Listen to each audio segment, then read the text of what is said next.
Welcome back to yet another Gunpla review, and today I'm going to be taking a look at this right here. This is the Premium Bandai Banshee Norn Final Battle version. This, of course, is a Premium Bandai kit, and no Premium Bandai kits would be on this channel if it wasn't for those awesome people over at BUYEE. So if you are looking for some Premium Bandai, some rare kits that you can't get anywhere else, then check out that link down there in the description. Now let's get to this. So that right there is what we're going to get once we cut this off the runners and snap it together. And I will mention that this is identical in every way to the Banshee Norn that came out as a standard release last year, besides one thing. And in unicorn mode that you can see right here, that difference isn't necessarily apparent. And of course that difference is the inner frame, or should I say the psycho frame, is in a green this time, the awakened mode, as opposed to the orange we would have seen with the standard release. I did not take a look at the standard release, so we'll take a little bit more of a look around this kit before getting into what is different. So if you do want a full in-depth review of what this kit can do, what it's all about, then you can check out my standard real grade unicorn review, because these are essentially the same kits, just in a different color. There they are side by side, and you can see that they look pretty much identical, once again besides the colors. The other differences, of course, is the head, and the Banshee Norn around on the back has the Armed Armor XC, but besides that, they're all the same. So as this is my first time taking a look at the real grade Banshee, I will mention I was a little bit disappointed by the color separation on this. On the standard real grade unicorn, we've got two shades of white on it. They're so subtly separated. We've got a light white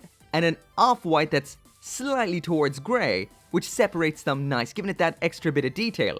On this, and it always shocks me, that the Banshee is navy blue, not black. I always think of it as black with a kind of blue hue and it catches the light, not just straight up navy blue. So it is all just one color of navy blue here. There's nothing separating the colors up to give it that extra dimension. The second major difference here, of course, is the head. This time around we've got that absolutely epic horn, as well as those extra antennas behind it. All in all, the head on this looks great, and it is separated into that navy blue and gold for the face piece. Around on the back then, we've got that Armed Armor XC, which really gives it a lot more bulk and looks really cool. I love this. It does disappoint me a little bit that the Banshee Norn doesn't have the other armed armors on the arms, because I think those weapons are so cool, but still, this round here is pretty awesome. But seriously, so far this just looks like the Banshee Norn from last year, so if we want to see what this one looks like that's different from that, then we're gonna have to transform it. Let's go!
So now moving on to the accessories, and here is the Banshee Norn Final Battle version with everything that it comes with. Once again, exactly the same as the Banshee Norn. That, of course, is the Armed Armor DE, Beam Magnum, that Beam Bayonet, and Mini Riddy, 2 adapters, 4 alternate hands, that's 6 including the ones attached to the mecha already, 2 Beam Sabers, as well as 2 alternate horns, one in unicorn mode, one in destroy mode, and I will mention this did come broken on the runners. So just like before, as for hands, we've got fists, weapon holding hands, and widespread open hands. The Armed Armor DE is exactly what we would have seen twice before, once with the Banshee Norn, the other time with the Band Dessinée version of Unicorn. This, of course, also features a transformation. We've got a whole bunch of parts that pop out, all of which exposing that brand new green psycho frame that we have in here. And just like like before, this thing really is huge and awesome. That is what it looks like fully transformed, and that just attaches onto the back of the arm. Simple as that right there. And that is what it looks like attached. Next up then in here, we've got the beam magnum. This is pretty much the same as what we would have looked at before, with the moving parts that can open up like this to remove the magazine that pops back in, just like that. And the only thing different here than what I would have looked at before is we've got the revolving launcher on the front. This has two different options, the standard one we see here. The second one is we can pop off the front of that, remove this little segment that is in there, put that in then the reverse direction, pop the front cover back on, and then you can pop the beam bayonet into that open hole right there, just like so. Very nice, tight connection, and that looks epic. Besides that, everything else in the box we've pretty much seen in one format or another. That, of course, is that pair of beam sabers, the adapter for attaching it to the base, an adapter for attaching the Armed Armor DE to the backpack, the pilot minifigure, a fixed pose antenna for in destroy mode, and a fixed pose antenna for in unicorn mode. So that is it for the review, and just like every version of the real grade unicorn, this right here is Gundarium tier. They're all essentially the same kit in different colors, and this right here is just a navy blue real grade unicorn with a green inner frame. So if you did get the standard Banshee Norn and the standard real grade full armor unicorn, you could stick the psycho frame, the green psycho frame from the full armor into the Norn and get the base of this model right here and not go out and buy a P-Bandai version. However, you won't have the correct color psycho frame in the Armed Armor DE or the Armed Armor on the back. So if you do want the full kit, this kit right here, you can grab that on Amazon Japan through BUYEE. That's exactly where I got it. There are links down there in the description if you do want to do that yourself. But all in all, fantastic kit and an excellent addition to the real grade unicorn line. Anyway, as usual, thank you so much for watching. Make sure to come back for more Gunpla reviews, and of course, I'll see you next time.